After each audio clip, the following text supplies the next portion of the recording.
warahmatullahi wabarakatuh. Kembali lagi kawan di Legenda Catur Dunia. Masih dari Qatar Master Open 2023. Dan masih kita akan melanjutkan untuk mengulas permainan Magnus Carlsen. Bagaimana perkembangan Magnus Carlsen di babak keempat Qatar Master Open 2023 ini kawan. Kita lihat terlebih dahulu kawan posisi klasemen sampai babak keempat. Oh ya, turnamen ini menggunakan sistem Swiss 9 babak. Artinya ada 5 game lagi kawan yang tersisa. Sementara ada Javokir Sindarov, Hikaru Nakamura, Rinat Jumabayat, Arjun Erigaisi, dan 3 pemain lainnya kawan mendapatkan 3,5 poin, 3 kali menang, 1 kali remis. Sedangkan posisi Magnus Carlsen tidak ada di 10 besar ini kawan. Kemana Magnus Carlsen ini? Kita scroll lagi ke bawah. Magnus Carlsen ternyata nyungsep di posisi ke-36. Dengan 2 kali kemenangan kawan, 1 kali kalah di babak kedua, dihajar kawan. Gamenya sudah kita ulas. Sungguh menakjubkan permainan lawannya itu kawan. Sampai-sampai Magnus Carlsen ini mengeluarkan statement yang bikin goncang dunia persilatan catur. Dan di babak keempat dia menghadapi Grandmaster muda asal India Pranesh kawan. Dan Pranesh mampu menahan remis permainan Magnus Carlsen. Oke, langsung saja kita lihat permainan Magnus Carlsen kawan. Tanpa babi bu lagi menghadapi Grandmaster muda asal India Pranesh. Pranesh ini merupakan Grandmaster yang mulai diorbitkan oleh Federasi India kawan untuk mengejar prestasi Pragnananda, Arjun, ataupun Domaraju Kukes kawan. Dan menurut Hikaru Nakamura, Pranesh ini merupakan pemain yang cukup berkreativitas kawan dalam permainannya. Tidak takut untuk keluar menyerang dan penuh taktik-taktik yang bikin lawannya bingung. Coba kita lihat bagaimana nanti taktiknya menghadapi Magnus Carlsen sehingga dia mampu meredam permainan Magnus Carlsen. Pranesh mengawali dengan pion E4 dan Magnus tidak bermain dengan pion pusat juga seperti pion Raja ataupun Skandinavia Defense atau pertahanan Prancis atau Karokan atau Sicilia kawan. Bermain dengan pion Fianchetto dengan pion G6 variasi modern atau Bridge Defense.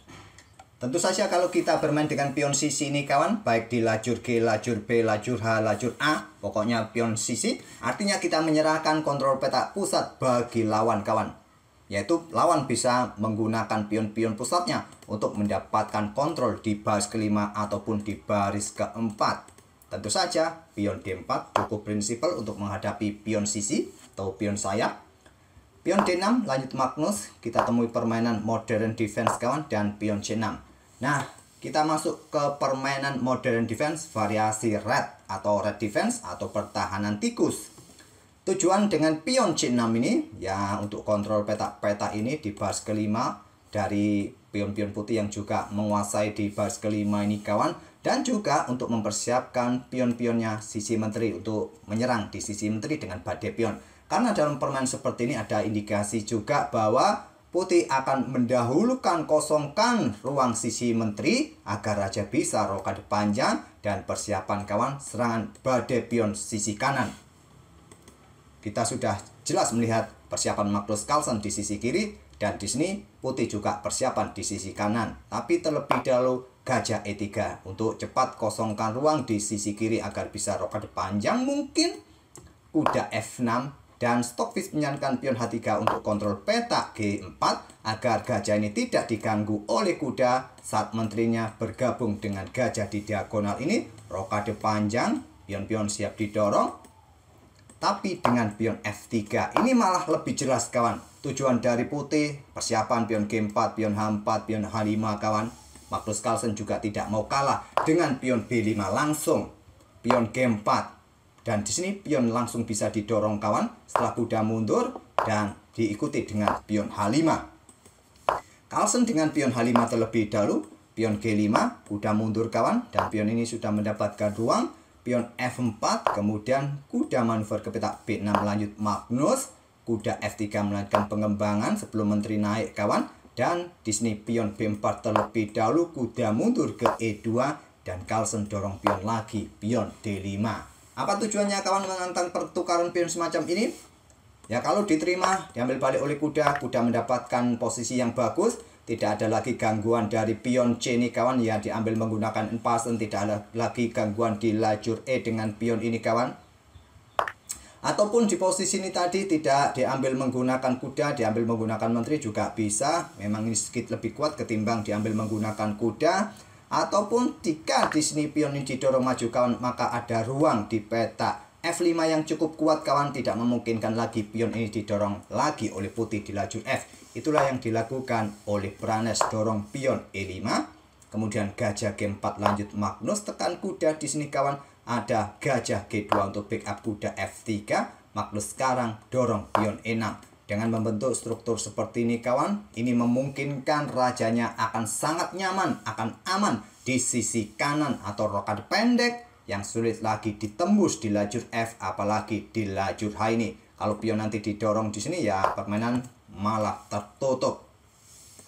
Kembali lagi ke langkah aslinya kawan, di sini pion H3 dimainkan. Pion B3 menurut Stockfish yang terkuat, tapi pion H3 Carlsen bertukar gajah terang sikat kuda F3 diambil balik oleh gajah. Nah di sini Stockfish menyarankan kuda ini menempati outpost ini kawan untuk serang gajah ataupun serang pion yang di sini dan menjadi jangkar serangan. Mungkin nanti diikuti saudaranya ke sini kawan, menggantikan posisi kuda kalau ada pertukaran. Carlsen dengan kuda 8 langsung ke petak D7 terlebih dahulu. Dan di sini pion H4, permainan sudah tertutup di sisi raja. Gajah bisa dikembangkan untuk rokade, raja aman. Carlsen terlebih dahulu gajah E7 kawan. Yang terkuat tetap kuda ke C4. Setelah gajah mundur ke petak C1 sini kawan, hitam bisa melanjutkan dengan pion C5 untuk dobrak kawan permainan di lajur C. Kalau ada pion B3 untuk usir kuda, ya kuda ini lari saja ke petak A5.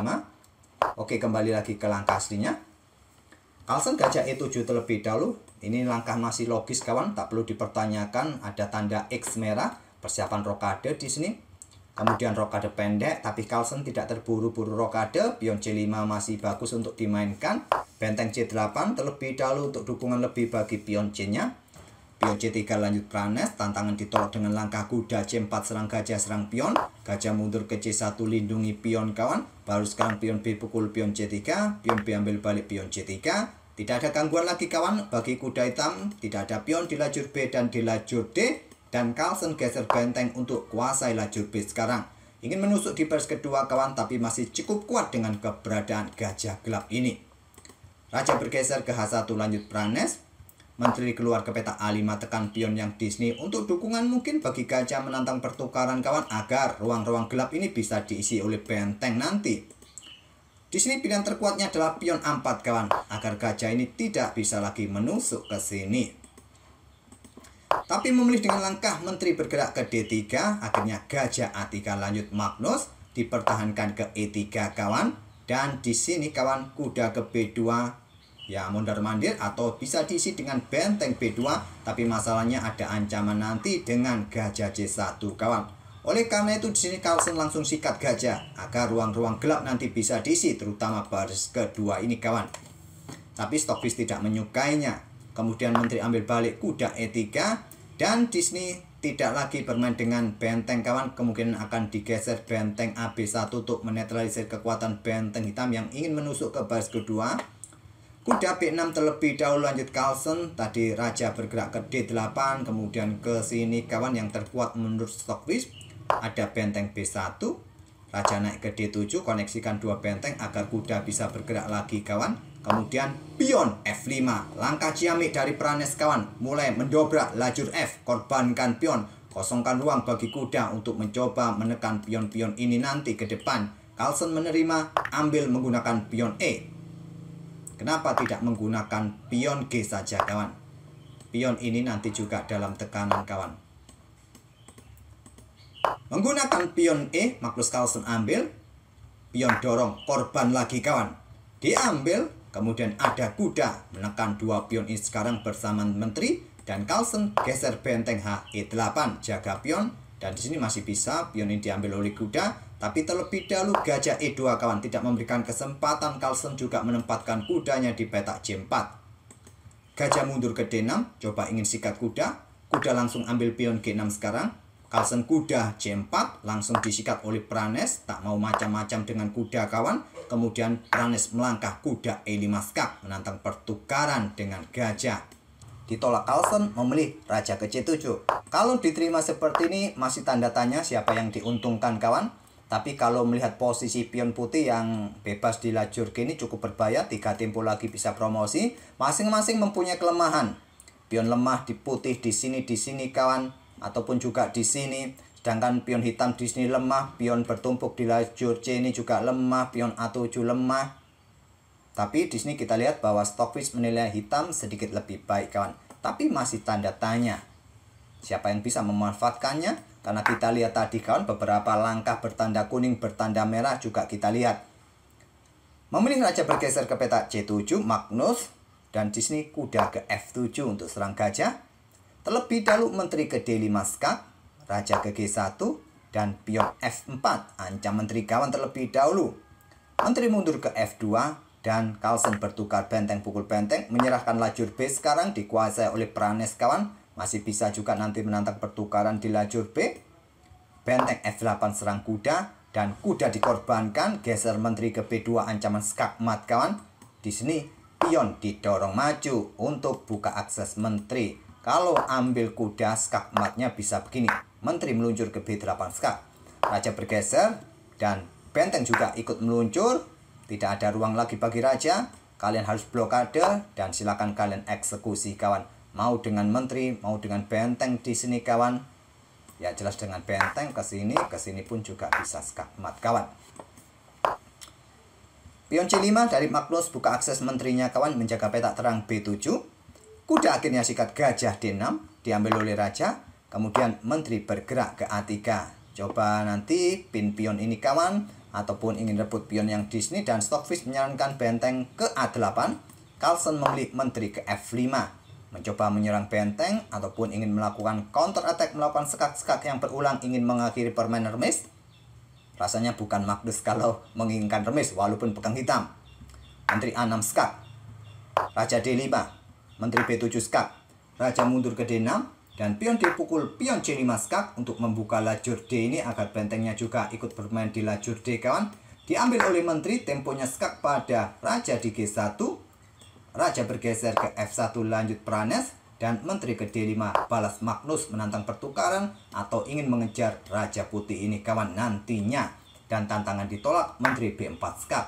Logis untuk mendapatkan benteng. Sepertinya di sini hitam kalah karena kehilangan benteng. Tapi posisi raja putih sangat terbuka, bisa berakhir remis kawan dengan skak-skak yang berulang. Kalau Stockfish menyarankan ke sini kawan, skak saja di sini. Nah, ini akan memaksa raja ini akan bergerak mundur kawan, dan ambil pion lagi, temponya skak. Kalau di sini raja bergerak ke sini, benteng ikut bermain menusuk menteri bersama raja yang ke sini tadi. Seumpama di sini blokade oleh menteri kawan, maka benteng ikut bermain di sini. Kalau raja bergeser ke sini terserah kalian lanjutkan kemana enaknya. Ke sini ya ambil pion kawan. Kalau ke sini ya ambil pion juga, sama saja. Atau bergerak ke peta A5 bisa juga melakukan skak di sini. Oke, kita lanjut kawan. Tadi memilih menteri ke peta B4 skak. Raja bergerak ke E5. Pranes tidak terburu-buru ambil benteng, skak terlebih dahulu untuk berkoneksi dengan raja agar aman rajanya juga kawan untuk menghadapi serangan menteri hitam ini. Setelah raja bergeser ke F5, Pranes ambil benteng F8 skak lagi dan raja hitam bersembunyi ke G4. Sekarang tidak ada tempo skak lagi kawan. Coba lihat, ada dua pion yang siap didorong Magnus, pion F, pion E. Benteng E2 terlebih dahulu untuk menjaga baris keduanya dari potensi skak-skak kawan di sini atau pion di sini. Magnus dorong pion kawan. Dan menteri bergerak ke peta F6, menyerahkan benteng, pilihan terbaik kawan. Kira-kira kalian mau geser benteng kemana saat ada ancaman pion F3 ini agar kalian masih mempunyai benteng? Tidak ada kesempatan yang bagus kawan, satu-satunya langkah ya korbankan benteng. Menteri bergerak ke F6, pion ambil benteng skak, ambil oleh raja, menteri E4 skak, raja F2, pion E5 dorong lanjut Magnus, kemudian pion G6 balasan dari Pranes ingin promosi, dan Magnus di sini kawan melakukan skak-skak yang berulang dan akhirnya mereka sepakat di langkah ke-53 dengan remis. Magnus Carlsen terhenti lagi kawan di babak keempat, tapi remis kawan. Tapi menghadapi pemain dengan elo standar 25 yang perbedaan elonya cukup signifikan 300-an poin kawan. Ya walaupun draw, Magnus Carlsen akan minus elo rating dan Pranesh akan sedikit bertambah elo ratingnya kawan. Oke, semoga permainan dari kedua pemain bisa menghibur kalian dan bisa jadi bahan referensi dalam pertahanan rat defense atau pertahanan modern kawan. Bisa kalian temukan ide-ide Magnus Carlsen tadi. Kita ulangi lagi pembukanya kawan. Seperti ini settingan Magnus Carlsen tadi dengan pion C6 terlebih dahulu. Semoga bisa jadi bahan referensi kalian dan kita akan bertemu di video-video berikutnya. Terima kasih. Wassalamualaikum warahmatullahi wabarakatuh.